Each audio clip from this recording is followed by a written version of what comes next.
तो ये 5th unit थी अपनी। अपन ने इसके बारे में मतलब कुछ तो पार्ट अपन ने ऑलरेडी 3rd और 4th में कवर कर लिया है ना।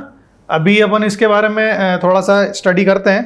तो ये जो यूनिट है बेसिकली इसमें है क्या, थ्योरेटिकल पोर्शन है, but it is a most important for your research point of view, है ना। तो इसमें यूनिट नंबर 5th का नाम आपको दिख रहा है, क्या है, कोई पढ़ के बताएगा मुझे? यूनिट नंबर 5 का नाम क्या है? Interpretation and report writing. Interpretation का मीनिंग क्या होता है मैं आपको थोड़ा डिस्कस करता हूँ। देखिए, आप जब रिसर्च करेंगे, बराबर है ना, तो रिसर्च करने के बाद में आपको क्या होगा, आपने कुछ डाटा कलेक्ट करोगे आप, फिर उस डाटा कलेक्ट करने के बाद उस पर वर्क करोगे।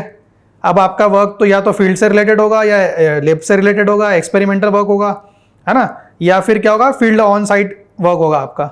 तो अल्टीमेटली क्या किया आपने कुछ रिसर्च का टॉपिक लिया, उस रिसर्च का टॉपिक लेने के बाद में आपने क्या किया, उसका डाटा कलेक्ट किया, है ना, टेस्टिंग करी, एंड देन आफ्टर टेस्टिंग आपने कुछ क्या करा, रिलेशंस फाइंड आउट करे, और फिर आपने क्या करा, रिजल्ट्स फाइंड आउट करे, है ना।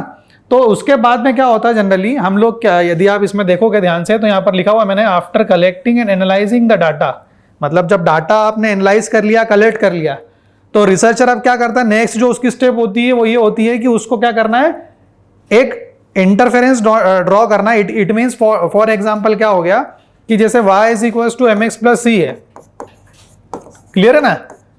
अब ये mx प्लस सी में मान लीजिए आपका x कोई वेरिएबल है, y कोई वेरिएबल है, और c आपका कोई कांस्टेंट है, ठीक है ना। अब आपने क्या किया, ये तीनों जो आपके वेरिएबल्स थे, ये वेरिएबल्स का आपने डाटा कलेक्शन कर लिया। क्या किया आपने, इसका डाटा कलेक्शन कर लिया, क्लियर है।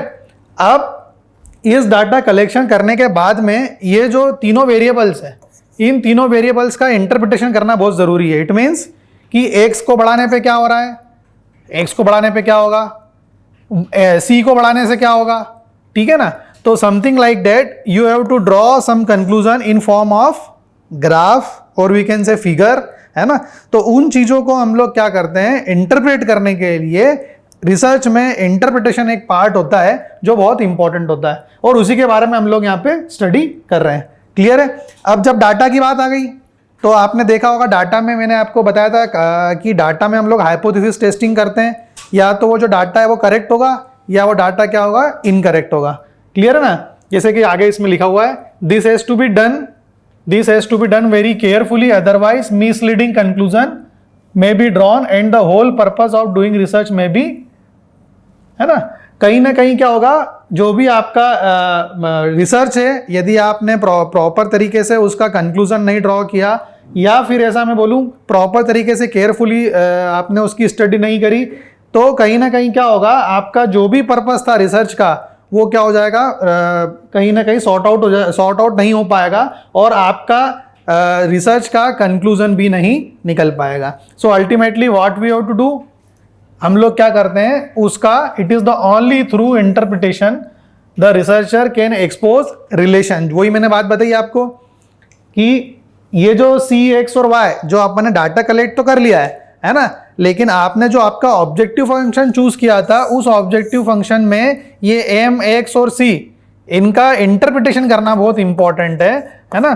तो वो इंटरप्रिटेशन हम लोग करते हैं, और उसको हम लोग क्या करते हैं, शो करते हैं इन टर्म्स ऑफ ग्राफ, ठीक है ना, x एक्सिस, y एक्सिस, और आजकल बहुत सारे अलग अलग ग्राफ हम लोगों के पास में अवेलेबल है, 2D 3D, है ना।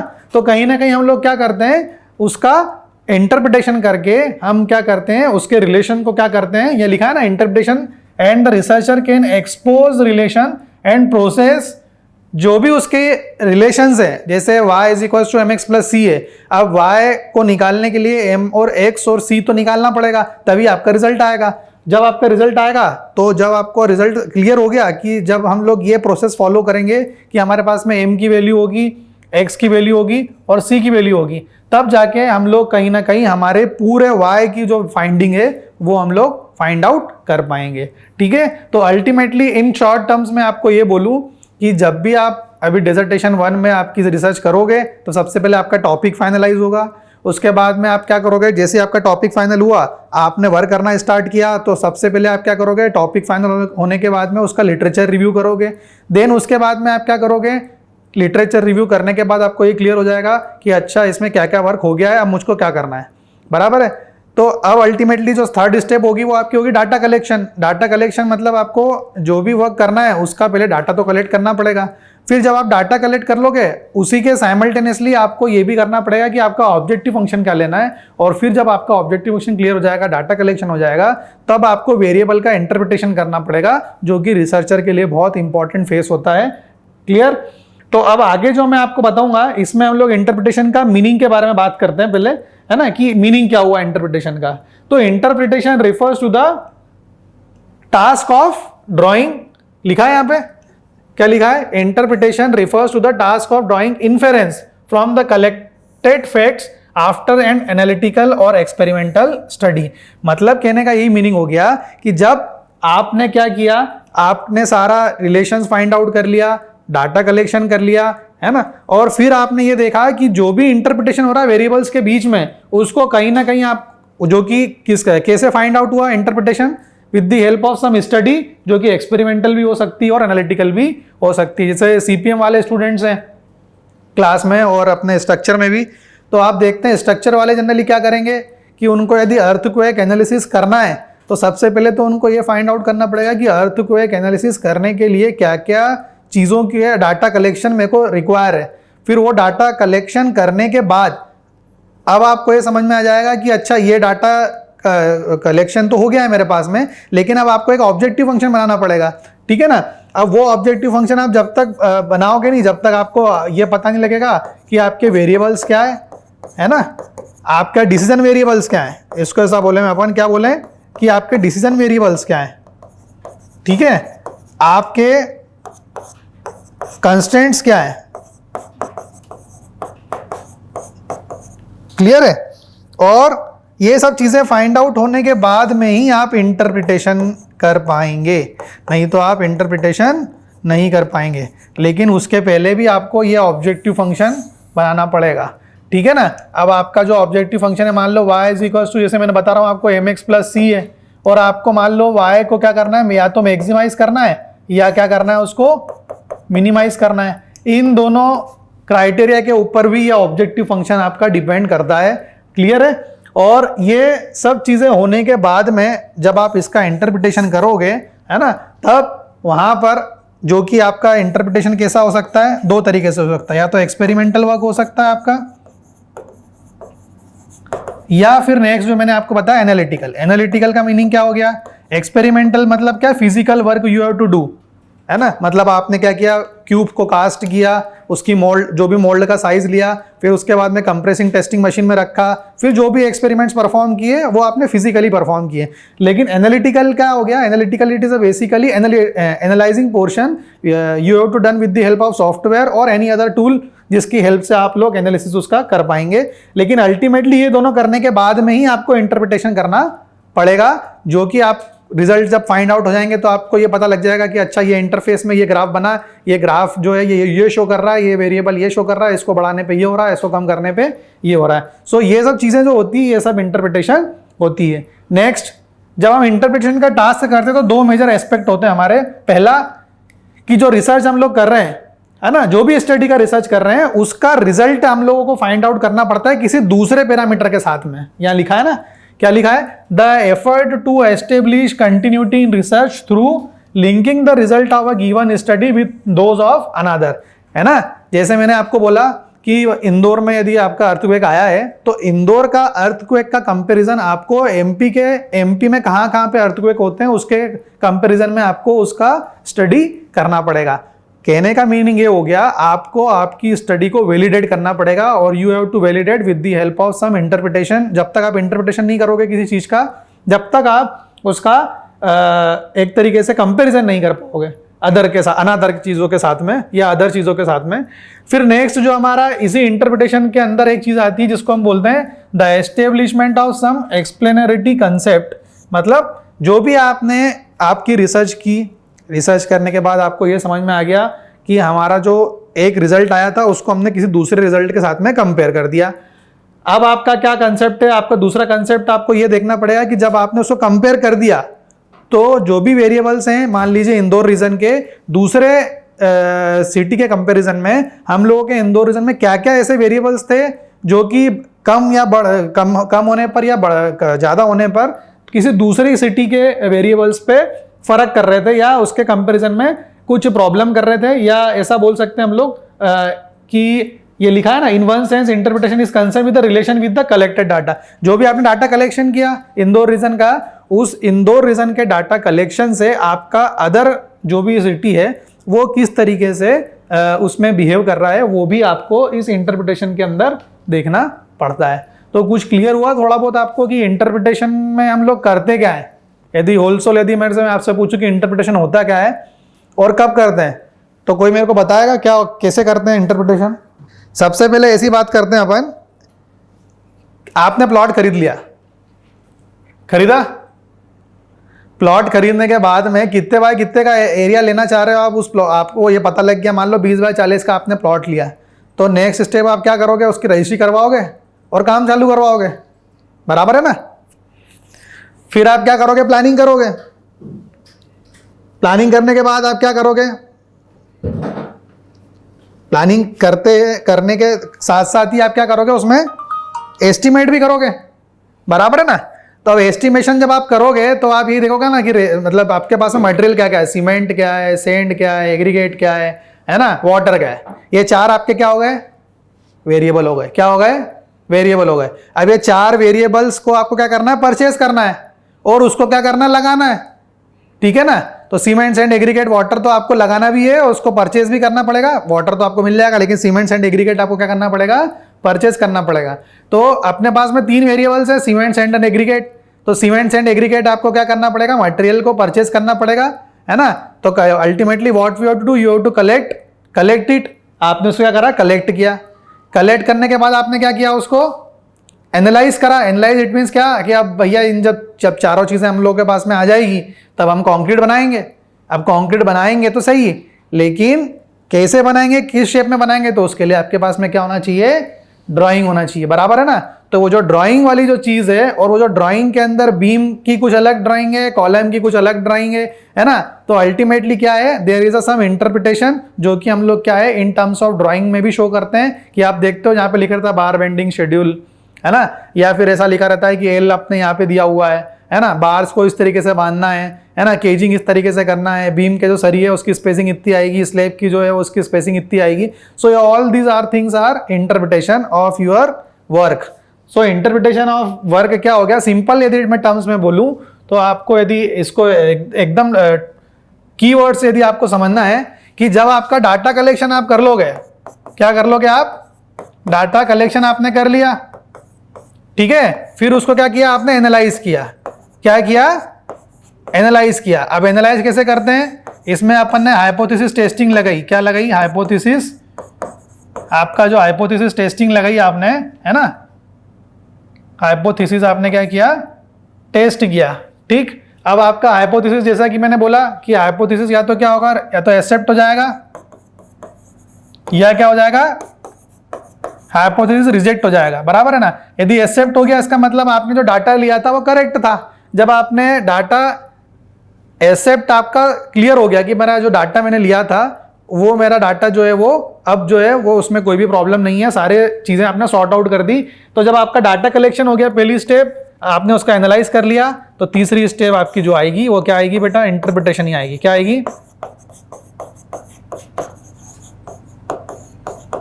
ठीक है? और इंटरप्रिटेशन कैसा होगा? It is basically in terms of graph भी हो सकता है, या फिर अपन ऐसा बोलें कि जो भी आपके रिजल्ट्स में आप टेबल्स और ऐसा फिगर्स बनाओगे, it is all comes under the category of your results, और वी कैन से इंटरप्रिटेशन।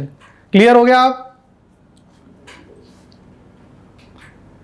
पहले आपने डाटा कलेक्शन किया, फिर उसका एनालाइज किया, उसका टेस्ट किया कि भैया आपका जो डाटा है वो करेक्ट है कि नहीं है।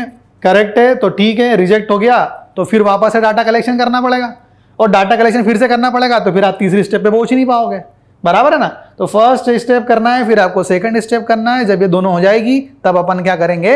इंटरप्रिटेशन करेंगे। और इंटरप्रिटेशन करने के दौरान आपको 2 बात ध्यान में रखनी है। पहली चीज, जो भी आपका रिजल्ट आएगा उसको किसी दूसरे रिजल्ट से कंपेयर करके ही वैलिडेट करना है। और दूसरी चीज कि जो भी आपका उस जो भी आपने एक चीज़ को दूसरे चीज़ से कंपेयर किया, मान लीजिए इस पेन को मैंने इस रिमोट से कंपेयर किया, तो इन दोनों का इंटरप्रिटेशन ऐसा होना चाहिए प्रॉपर कि जो सामने वाला रिसर्चर है वो उस चीज़ को प्रॉपर समझ पाए, ठीक है ना। तो यही मैंने आपको इसमें बताया है ना, मीनिंग ऑफ इंटरप्रिटेशन में, कि पहला कि the effort to be establish to continuity in research through the linking of the result of a given study with those of the another, और दूसरा establishment of some explanatory concept, वो आपको explanatory concept मतलब उसको आपको clearly in terms of paragraph आपको लिखना पड़ेगा। जैसे कि आप जब डिसर्टेशन 1 करोगे तो डिसर्टेशन 1 का या सेकंड आप जब करोगे तो आपको हर ग्राफ के नीचे आपको एक पैरा लिखना पड़ेगा कि this figure illustrates that the, मतलब उस पूरे फिगर के बारे में आपको बताना पड़ेगा। तो ये जो सेकंड वाला पॉइंट है वो यही बताना चाह रहा है कि पहला तो आपको एक रिजल्ट को दूसरे रिजल्ट से कंपेयर करना है, और दूसरा जो भी आपका डाटा होगा, जो भी आपका रिजल्ट होगा, उस रिजल्ट को के कंसेप्ट को आपको उसको प्रॉपर तरीके से समझाना होता है, ठीक है। तो इतना क्लियर हो गया। अब आता है इसमें क्या होता है, कुछ इंटरप्रिटेशन की भी टेक्निक होती है। क्या क्या टेक्निक होती है वो हम लोग पढ़ते हैं इन टर्म्स थोड़ा शॉर्ट में, कि technique of interpretation often involve the following steps. क्या क्या स्टेप्स होती है, researcher must given reasonable explanation of the relation which he has found and he must interpret the line of relation in terms of underlying process and must to try to find out the thread of uniformity, है ना, of the underlying process। इसका मतलब क्या हो गया कि जब भी आपको इंटरप्रिटेशन करना है तो उसकी कुछ टेक्निक होती है। क्या क्या टेक्निक होती है कि जो भी आप चीज़ें एक्सप्लेन करोगे उसमें रिलेशंस होना चाहिए, एक दूसरे के बीच में वेरिएबल का क्या होना चाहिए, रिलेशन होना चाहिए, ठीक। दूसरा, extraneous information if collected during the study must be considered while interpreting the final result. जो भी, जैसे मैंने बोला कि आपने रिजल्ट बनाते टाइम पे आपको फुल उसको एक्सप्लेन करना पड़ेगा। ऐसा नहीं कि भाई y is equals to mx plus C था तो आपको इसमें एक एक चीज बतानी पड़ेगी कि x क्या था उसके बारे में लिखना पड़ेगा, c क्या था उसके बारे में लिखना पड़ेगा, m क्या था उसके बारे में लिखना पड़ेगा, y क्या था उसके बारे में पूरा एक्सट्रानियस इंफॉर्मेशन लिखनी पड़ेगी, है ना, जो भी आपने स्टडी के दौरान कलेक्ट करी थी, ठीक है ना। ये नहीं करोगे तो आपका जो फाइनल रिजल्ट है वो बड़ा बेकार आएगा, ठीक है। तो ये कुछ टेक्निक है। तीसरी क्या है, it is advisable before embarking upon the final interpretation to consult someone having insight into the study. जैसे कि आप देखते हो कि जब भी आप कोई डाटा कलेक्ट करते हो, डाटा कलेक्शन करने के बाद में सबसे पहले आप किसको दिखाते हो, गाइड को ही दिखाओगे। गाइड चेक करके वेरीफाई करता है कि अच्छा ठीक है डाटा आपका सही है, अब आप इसमें आगे बढ़ सकते हो। यदि ये चीज़ नहीं आपने स्किप कर दी उस टाइम पे या नहीं बताई तो फिर क्या होगा, आपका पूरा इंटरप्रिटेशन जो है वो क्या हो जाएगा, गलत हो जाएगा। और ultimately what you have to do wrong things, है ना। आपका जो रिलेशंस है वेरिएबल्स के बीच में वो भी गलत आएगा, ग्राफ भी गलत प्लॉट हो जाएगा, और आपने किसी रिजल्ट को दूसरे के साथ में कंपेयर किया अपने रिजल्ट को, वो भी गलत हो जाएगा। सो अल्टीमेटली आपको क्या करना है, it is advisable before embarking upon the final interpretation कि आपको क्या करना है, उसमें ऑनेस्टी से वर्क करना है, ठीक है। ये चीज़ इसमें कुछ बताए रखी है। या फिर आप कंसल्टेशन भी ले सकते हो विद द हेल्प ऑफ कोई भी गाइड हो या आपका, या फिर कोई भी आपका सुपरवाइजर हो। Researcher must accomplish the task of interpretation after only considering all relevant factor affecting the problem to avoid false generalisation. जैसे मैंने आपको बोला, अब इसमें मेरे को कोई बता दे कि y जो है वो x के ऊपर डायरेक्टली प्रोपोर्शनल है या इनवर्सली प्रोपोर्शनल है। y जो है वो x के ऊपर डायरेक्टली प्रोपोर्शनल है x के ऊपर, या y is inversely proportional of x। इसमें ये a वाला सही है या b वाला सही है, बताइए। सर ए वाला डायरेक्टली प्रोपोर्शनल। वेरी गुड, ठीक है ना। तो अल्टीमेटली क्या किया अपन ने कि तो रिसर्चर है उसका कभी कभी जनरलाइजेशन भी फॉल्स हो जाता है। क्या कि यदि आपने कोई मान लीजिए कोई आपने बनाया क्या मैक्सिमाइजेशन, अभी ये मैक्सिमाइज होता, मान लीजिए y यदि मैक्सिमाइज करना है आपका ऑब्जेक्टिव फंक्शन, तो वो सिंपल सी बात है कि यदि x की वैल्यू ज़्यादा होगी तो y क्या हो जाएगा, मैक्सिमाइज हो जाएगा, और यदि x की वैल्यू कम होगी तो y क्या हो जाएगा, कम हो जाएगा, मिनिमाइजेशन की तरफ बढ़ जाएगा, ठीक है ना। तो ये बहुत सारी चीज़ें होती है जो आपको समझना पड़ती है। यदि मैक्सिमाइजेशन का ग्राफ, यदि इंटरप्रिटेशन की बात करूं मैं क्या कि ये मेरा x है, ये मेरा y है, तो आप जब ग्राफ बनाओगे तो इसका ग्राफ ऐसा चले जाएगा। ये क्या है, आपका मैक्सिमाइजेशन हो गया। लेकिन यदि यही चीज़ उल्टी हो जाती है, यही चीज़ क्या हो गई, मान लीजिए आपको ऑब्जेक्टिव फंक्शन है, यदि x की वैल्यू मैं कम कर रहा हूँ तो y की वैल्यू भी कम हो रही है, तो अल्टीमेटली क्या हो जाएगा, ये कुछ इस तरीके से ग्राफ बन जाएगा। मिनिमाइजेशन। तो मिनिमाइजेशन में क्या होता है, मिनिमाइजेशन का ग्राफ बनता है, मैक्सिमाइजेशन में मैक्सिमाइजेशन का ग्राफ बनता है। तो अल्टीमेटली क्या होता है, कभी कभी ऐसा भी होता है कि स्टूडेंट कुछ गलत कर देता है, ठीक है ना। मान लो उसने क्या बोला कि मैक्सिमाइजेशन में उसने बोल दिया मिनिमाइजेशन में जो वैल्यू है, ठीक है ना, ये मिनिमाइजेशन कब होगा, जब आपका y जो है कम होगा तो x भी कम होगा, ठीक है ना। लेकिन यदि यही वाला ऑब्जेक्टिव फंक्शन कुछ ऐसा होता तो y is equals to M by X plus C होता, तो आपका ये जो इंटरप्रिटेशन है ये पूरा गलत हो जाता। क्या, जो आपने माना गलत हो जाता ना, क्योंकि क्या है, x जो है वो इनवर्सली प्रोपोर्शनल हो गया, तो आपका पूरा इंटरप्रिटेशन गलत हो गया। इसका मतलब ये चौथे नंबर का जो पॉइंट है वो आपका फॉल्स जनरलाइजेशन हो गया। क्या हो गया, फॉल्स जनरलाइजेशन हो गया। मतलब आपके जो कंसेप्ट थे पूरे गलत थे। आपने x को माना था कि y के साथ में वो कम होगा, लेकिन एक्चुअल में क्या हो गया, वो तो इनवर्सली प्रोपोर्शनल निकला, ठीक है, कि जब आपने x को कम किया तो y बढ़ेगा, तो वो वाली चीज हो गई। ठीक, अब क्या क्या प्रिकॉशन ध्यान में रखने हैं आपको जब आप रिसर्च करोगे, जब आप आपका स्टडी करोगे, है ना, ये सब चीजें आपको प्रैक्टिकली करना है आपके डिसर्टेशन 1 में, जब आपने डाटा कलेक्शन कर लिया उसके बाद में। So one should always remember that even if the data are properly collected and analyzed, wrong interpretation would lead to inaccurate conclusion। इसका मीनिंग क्या हो गया, सिर्फ लाइन का मीनिंग बताना है। One should always remember that even if the data are properly collected and analyzed, wrong interpretation would lead to inaccurate conclusion। मैं बता देता हूं, इसका मतलब ये है कि जब आपने डाटा कलेक्ट कर लिया, उसको एनालाइज भी कर लिया, लेकिन आपने क्या करा, उसका इंटरप्रिटेशन गलत कर दिया, तो इससे क्या होगा, आपका जो भी कंक्लूजन आ रहा है वो गलत ही होगा। अब इसको मैं आपको लाइव एग्जांपल समझाता हूँ। मान लीजिए आपके पास में कोई साइट है, उस साइट के अंदर 30 एक्टिविटी चल रही है, बराबर है। आपने ये सोचा कि जो 30 एक्टिविटी है, इस 30 एक्टिविटी में मेरा पूरा प्रोजेक्ट कंप्लीट हो जाएगा, लेकिन ultimately you have to find what, आपको ये पता ही था कि उस 30 एक्टिविटी के अलावा भी 5 एक्टिविटी थी, जिसके कारण आपकी जो प्रोजेक्ट की कॉस्ट है वो क्या हो गई, बढ़ गई। तो इसका मतलब क्या हुआ, आपका जो रिसर्च था वो पूरा गलत था। आपने सोचा कि इन 30 एक्टिविटी के हेल्प से आप पूरे प्रोजेक्ट को कवर अप कर लोगे, जबकि आपने उस 5 एक्टिविटी को छोड़ दिया। So ultimately you have to do wrong interpretation of your work, और इस तरीके से क्या हुआ, जो भी आपका कंक्लूजन था क्या, वो भी गलत हो गया। आपने क्या सोचा था कि मैं 30 प्रोजेक्ट की 30 एक्टिविटी पे कंट्रोल कर लूंगा तो मेरा पूरे प्रोजेक्ट पे कंट्रोल कर लूंगा, लेकिन आप उस 5 एक्टिविटी को क्या कर दिए, स्किप कर दिए, और उस 5 एक्टिविटी के बाद में आपकी टोटल एक्टिविटी होना चाहिए थी 35, लेकिन आपने 30 पे वर्क किया, उन 5 एक्टिविटी को भूल गए। उसका मेन पावर, उसकी मनी, है ना, उसका टाइम, ये सब आपने कोई भी एनालिसिस नहीं किया, और अल्टीमेटली एट लास्ट जो भी आपने कंक्लूजन आपकी स्टडी का बनना था वो पूरा रॉन्ग बना, जिसके कारण आपका इंटरप्रिटेशन क्या हो गया, पूरा खराब हो गया। तो अब मेरे को आप ये बताइए कि ये कौन बताएगा मेरे को कि मैं स्टडी पूरी सही कर रहा हूँ, ठीक है ना। जैसे आप अर्थक्वेक पे स्टडी करोगे स्ट्रक्चर वाले, तो अर्थक्वेक जो है वो किसी एक स्केल पे काउंट होता है, रेक्टर स्केल पे। लेकिन अब आपने क्या किया, आपने मान लीजिए 1 ही महीने का डाटा ले लिया, है ना।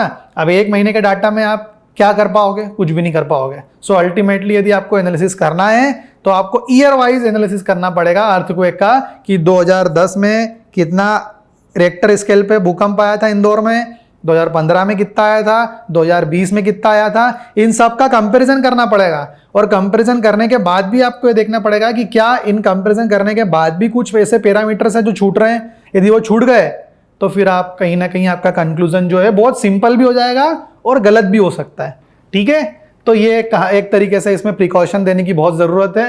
It is therefore absolutely essential that the task of interpretation be complete with है ना, क्या लिखा है, पेटेंस इन इम्पार्शियल मैनर, है ना, पेशनेट तरीके से आपको उस पर वर्क करना है, मतलब एकदम सूझ और सूझबूझ से आपको वर्क करना पड़ेगा, नहीं तो क्या होगा, आपका जो इंटरप्रिटेशन है वो पूरा गलत हो जाएगा और इसके कारण आपकी रिसर्च पूरी रॉन्ग हो सकती है। सो क्या क्या अटेंशन देना रिसर्च को, following for the correct interpretation.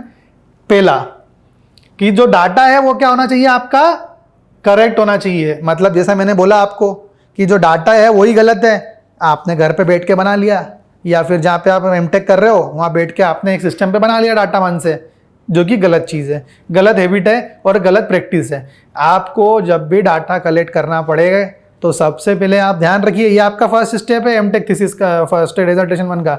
आप कॉलेज से अप्रूवल लेटर लो, वो अप्रूवल लेटर आप जाके उस फर्म को दो, उस फर्म से रिसीविंग लो, उस फर्म की रिसीविंग की सील साइन लो, और फिर वो जो लेटर है जो उस फर्म के द्वारा आपको मिलेगा कि जो डाटा है ये यहाँ से कलेक्ट किया है, इस पर्सन ने कलेक्ट किया है फॉर थीसिस वर्क, आप उसको एक्नॉलेज करो, तो ही आपका जो वर्क है वो क्या होगा, ट्रस्ट वर्दी होगा। इसमें एक शब्द यूज किया, ट्रस्ट वर्दी, मतलब भरोसा लायक आपका वर्क होना चाहिए।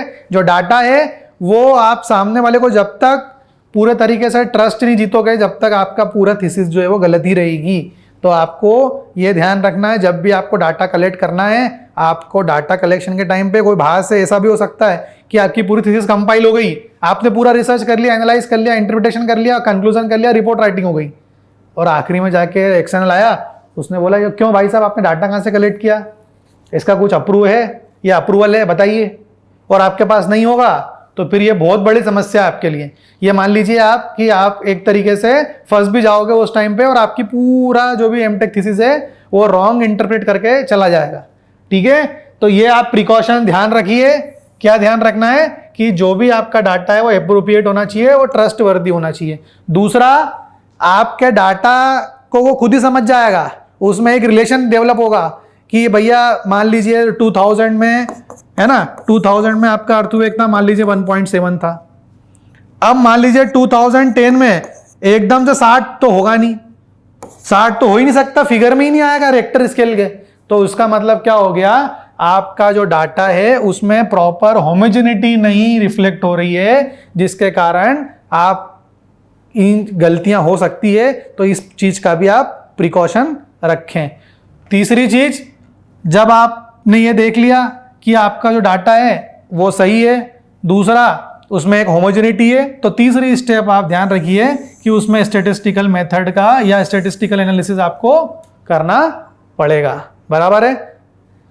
तीसरी चीज, दूसरी मतलब इसी के अंदर दूसरा point, the researcher must cautious about the error date can be possibly arise in the process of interpreting result. कभी कभी ऐसा होता है कि हम लोग कैलकुलेशन करते हैं और कैलकुलेशन करने के दौरान भी हमारे पास में कुछ रिजल्ट जो है उसमें एरर आ जाता है, तो उस एरर को अपने को क्या करना है, हटाना जरूरी है। इसीलिए आप देखते हो जब आप प्रोबेबिलिटी, जब आप करते हो वर्क कोई सा भी और डाटा का एनालाइज करते हो, तो आप क्या क्या पैरामीटर्स निकालते हो। स्टैंडर्ड डेविएशन का नाम सुना है आपने? उसमें आप ये देखते हो ना कि आपका जो डाटा है वो किस तरीके से डेविएट हो रहा है ना। जैसे अपन देखते हैं ना, वो स्टडी करते हैं कि आपका ग्राफ जो है वो क्या है, कर्व, ठीक है ना। अब आपका जो रिजल्ट है वो मान लीजिए कि आपका जो रिजल्ट है वो कुछ गलत आ रहा है, तो अल्टीमेटली क्या आपको क्या करना है, इसका प्रोबेबिलिटी एनालिसिस करना पड़ेगा या नॉर्मल डिस्ट्रीब्यूशन समझना पड़ेगा, स्टैंडर्ड डेविएशन, मीन, मॉड, ये सब निकालने पड़ेंगे। तो अल्टीमेटली क्या करना पड़ेगा, जो सेकंड पॉइंट ये है कि उसको रिसर्चर को कॉशियस रहना पड़ेगा कि उसमें एरर आने की भी प्रोबेबिलिटी ज़्यादा है। यदि आपकी प्रोबेबिलिटी में 5% से ज़्यादा सिग्निफिकेंस लेवल आ रहा है, तो या 10% आ रहा है, या फिर आपने जो डाटा कैलकुलेट किया है और आपका जो टेबल का वैल्यू है उससे आपका वैल्यू ज़्यादा आ रहा है, तो आपका क्या हो गया, जो हाइपोथेसिस है वो गलत हो गया और आपका जो डाटा कलेक्शन है वो भी पूरा गलत हो गया, उसमें एरर है, मतलब डाटा आपका गलत इंटरप्रेट करोगे आप। ठीक है, तो ये चीज़ आप विशेष करके ध्यान रखिए, ये प्रिकॉशन आपको ध्यान में रखना पड़ेंगे, बाकी बहुत सारी चीज़ें। ठीक है, तो ये जो आपका 5th यूनिट था, इस 5th यूनिट का मैंने आपको इतना पोर्शन बता दिया है, इंटरप्रिटेशन। अब जो 5वीं चीज़ है वो है आपकी रिपोर्ट राइटिंग, जो कि आप खुद ही करोगे डिसर्टेशन 2 कंप्लीट होने के बाद में। ठीक है ना, तो अब ये इसमें कुछ ऐसे पॉइंट्स दिए हुए हैं, कुछ स्टेप्स दे रखी है। ठीक है, और इसमें सिग्निफिकेंस बता रखा है कि रिपोर्ट राइटिंग। अब नेक्स्ट जो आपका पॉइंट है वो क्या है, रिपोर्ट राइटिंग है। ठीक है, तो क्या क्यों जरूरी होता है रिपोर्ट राइटिंग, पहले तो अपन इसके बारे में समझें। क्यों जरूरी है रिपोर्ट राइटिंग, क्या जरूरत है रिपोर्ट राइट करने की, थीसिस बनाने की। इसलिए जरूरत है कि report writing is considered a major component of the result study of the research task remains incomplete till the report has been presented in written form. जब तक आपका किया हुआ काम प्रॉपर तरीके से लिखोगे नहीं, है ना, तब तक आपका जो भी वर्क है या जो भी आपका रिसर्च का टास्क है, इट रिमेन इनकम्प्लीट। ठीक है, इसीलिए रिपोर्ट राइटिंग हमारे लिए जरूरी है। समझ में आ गया सभी को? तो अपन आगे बढ़ते हैं। क्या क्या स्टेप होती है रिपोर्ट राइटिंग की, वो अपन समझते हैं। ये मैं आपको बहुत शॉर्ट वे में बताऊंगा, क्योंकि आपको उसको डिटेल में खुद ही को पढ़ना पड़ेगा। तो रिसर्च हम जब करते हैं तो रिपोर्ट राइटिंग बहुत एक बड़ा टास्क होता है, और product of slow and painstaking accurate inductive work. ठीक है ना, इसका मतलब क्या हो गया कि रिसर्च रिपोर्ट जो होती है उसको बहुत ही सावधानी से, आराम से, शांति से लिखने की ज़रूरत है, क्योंकि ये जो रिसर्च की आपने पूरा जो 1.5 साल मेहनत करोगे वो उस रिपोर्ट राइटिंग के अंदर आएगी। और कभी कभी ऐसा होता है कि हम कुछ तो भी सबमिट कर देते हैं, बाहर से ला के सबमिट कर देते हैं, एक्सटर्नल के सामने नहीं बता पाते हैं। ठीक है, और फिर क्या होता है, या 1 साल 2 साल बाद जब हम एक्चुअल वर्क करते हैं और हमारे थीसिस को उठा के देखते हैं, तब हमको समझ में आता है कि हम लोगों ने मेहनत तो करी थी, लेकिन एक्चुअल में आखिरी में हम लोगों का जो सुपरविजन था, आखिरी में जो हम लोगों को एक्यूरेट या एक्यूरेसी से वर्क करना था, और आखिरी में जो हमको प्रूफ रीडिंग करना थी हमारे वर्क की, वो हमने नहीं करी, और जिसके कारण जो हमारा आउटपुट है थीसिस का वो बिल्कुल एकदम गलत रिफ्लेक्ट होता है। ठीक है, तो सबसे पहले इसमें कुछ स्टेप दे रखी है रिपोर्ट राइटिंग की, वो आप शॉर्ट में समझिए। जो भी आपका लॉजिकल एनालिसिस है किसका, आपके सब्जेक्ट का, वो बहुत ज़रूरी है। मतलब आपको आपका जब आप थीसिस लिखोगे तो आप ये ध्यान रखिए कि आपके टॉपिक का ग्लोबल सिनारियो, फिर उसमें इंडियन सिनारियो, और फिर उसमें आपके रिसर्च एरिया से रिलेटेड करके ही आपको उसको इंटरप्रेट या इस तरीके से बोलें रिपोर्ट राइटिंग में लिखना चाहिए। दूसरा, प्रिपरेशन ऑफ फाइनल आउटलाइन। आप आपके रिपोर्ट की फाइनल एक आउटलाइन बना लीजिए। जैसे मैं आपको बताऊं कि सबसे पहले क्या होता है, आप यदि आपकी थीसिस रिपोर्ट राइटिंग लिखोगे तो सबसे पहले क्या आता है, उसमें आता है फ्रंट पेज। ठीक है, फिर आप जैसे ही जाओगे उसके बाद में तो सेकंड आएगा आपका क्या, मतलब बहुत सारी चीज़ें आती है ना। तो फ्रंट पेज आ गया आपका। फ्रंट पेज के बाद में आप जब जाओगे तो इसमें आई थिंक फ्रंट पेज के बाद में होता है रिकमेंडेशन। ठीक है, फिर होता है आपका सर्टिफिकेट।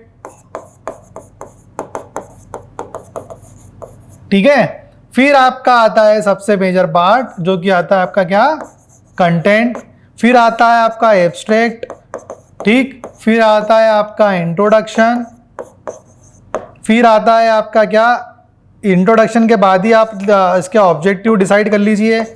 ठीक है, फिर लिटरेचर रिव्यू भी आएगा, क्योंकि जो आप जो चीज़ डिसाइड करोगे उसके अकॉर्डिंग ही आप क्या करोगे, उसका लिटरेचर रिव्यू करोगे। फिर आपको क्रिटिक्स भी लिखना पड़ते हैं। ठीक है, फिर उसके बाद में आपको यहाँ पर लिखना पड़ती है आपका केस स्टडी। ठीक है, फिर उसके बाद में आपको लिखना पड़ती है मेथोडोलॉजी। ठीक, फिर उसके बाद में आपको लिखना पड़ता है रिजल्ट्स एंड डिस्कशन।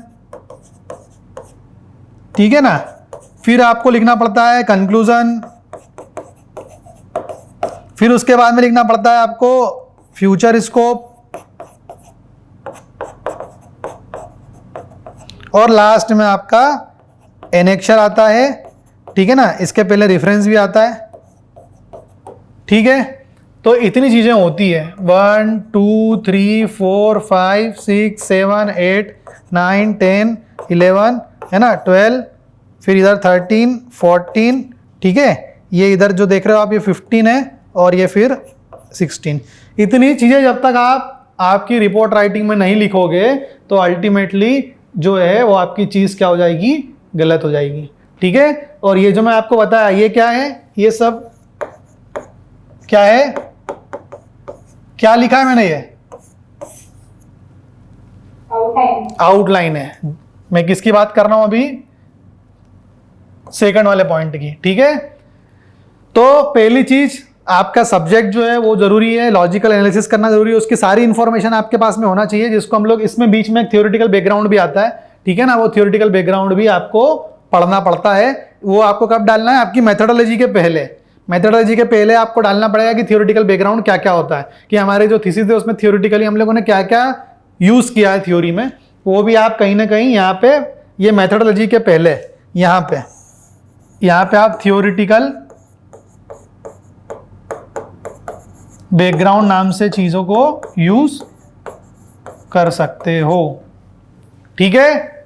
अब तीसरी चीज आती है, इसमें क्या आती है? Preparation of rough draft. Rough draft मतलब क्या होता है? जैसे कभी कभी क्या होता है कि एक रफ ड्राफ्ट होता है, जब आप थीसिस कंपाइल कर लोगे उसके बाद में आप गाइड को चेक करवाओगे, तो गाइड को चेक करवाने के लिए आपको पहले एक स्पायरल करवानी पड़ती है, जो कि आजकल स्किप हो गई। आजकल क्या है, हम लोग ऑनलाइन मतलब या तो हम लोग सॉफ्ट में चेक कर लेते हैं, उसके बाद जो फाइनल थीसिस है वो आपकी बाइंड होती है, ठीक है ना।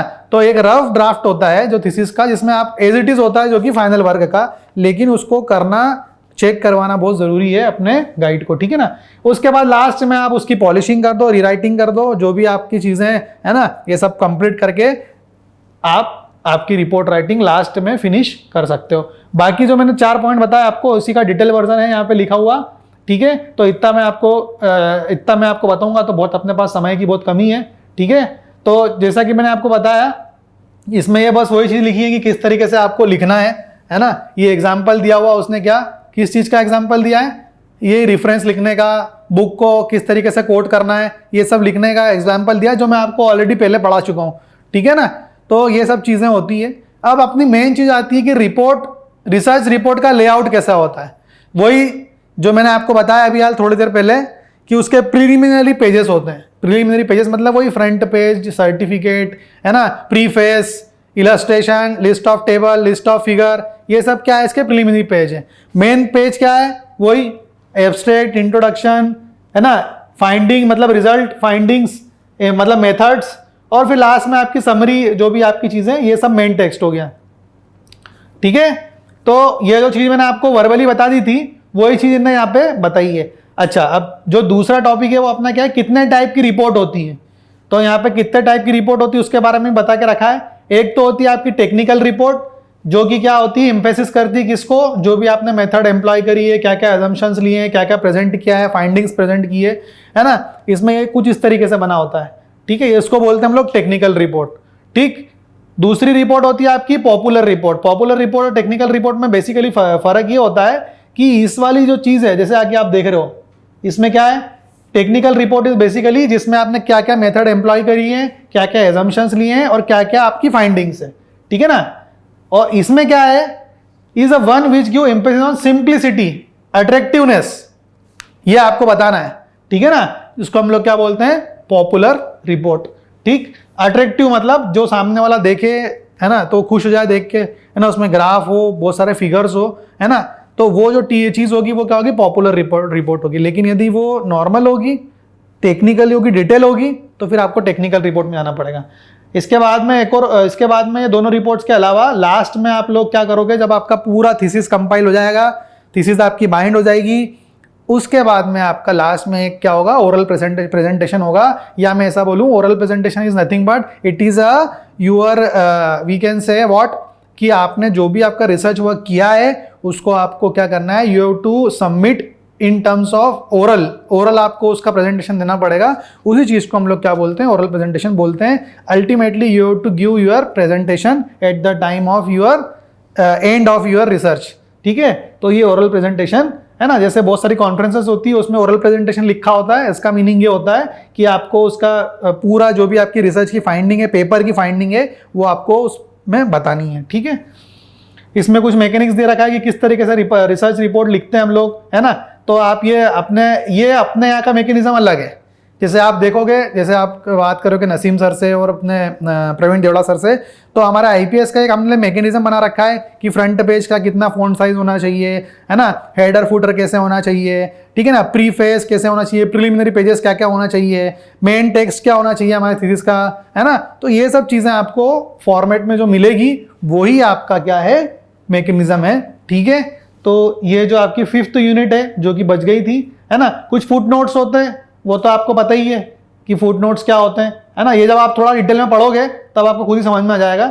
Foot notes is nothing but जो भी आप जैसे लास्ट में लिखते हो ना स्टार बना के, या फिर कुछ भी जैसे लिख देते हो ना इक्वेशन कि for example Y is equals to M X plus C, उसमें एम क्या है, एक्स क्या है, where, Y is this, X is this, C is this, all are the foot notes, है ना। तो वो सिंगल स्पेस में होना चाहिए, कैसे होना चाहिए, ये सब चीज़ें लिखी है यहाँ पे।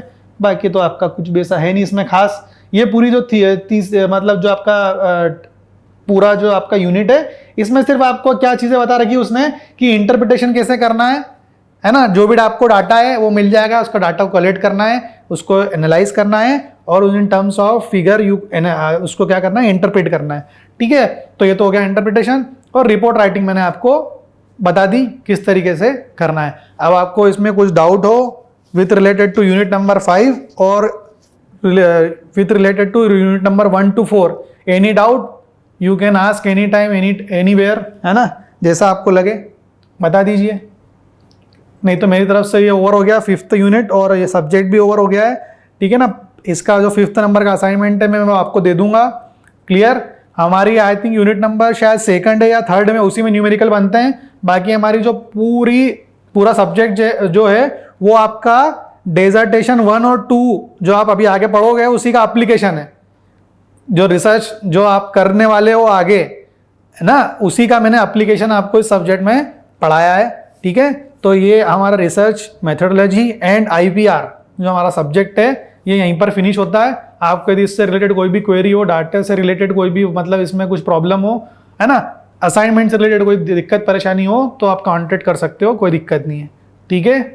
तो मेरे एंड से इसको फिनिश करता हूँ मैं। आपको कोई डाउट है? सर न्यूमेरिकल तो फर्स्ट यूनिट में है ना, एनोवा वाला। हाँ बस वो जो एनोवा है, अच्छा ध्यान रहे एनोवा के अलावा मीन मीडियन मॉड और ये स्टैंडर्ड डेविएशन, ये चीज़ें आप पढ़ लेना, क्योंकि आप पढ़ चुके हो शायद फर्स्ट सेमेस्टर में, तो वो मैं पूछ सकता हूँ, है ना। स्टैंडर्ड डेविएशन कैसे फाइंड आउट करना है, छोटा तो न्यूमेरिकल दे सकता हूँ, है ना। मीन मीडियन का भी न्यूमेरिकल दे सकता हूँ, बहुत छोटे छोटे से न्यूमेरिकल होते हैं मीन मीडियन मॉड के। और यदि मीन मीडियन मॉड आप सीखोगे नहीं निकालना या स्टैंडर्ड डेविएशन नहीं सीखोगे तो आपको फिर है ना डिसर्टेशन 1 में बहुत परेशानी आएगी डाटा एनालिसिस में, ठीक है। तो इसीलिए वो यूनिट में मैं न्यूमेरिकल देता ही हूँ। और आप ये मान लीजिए पेपर में भी न्यूमेरिकल आएगा ही, तो 4 यूनिट में थ्योरी और 1 यूनिट में न्यूमेरिकल आप उस तरीके से तैयारी करें, ठीक है। बाकी मेरी तरफ से तो ये सब्जेक्ट ओवर हो चुका है ना। Yes sir. चलिए ठीक है, ओके।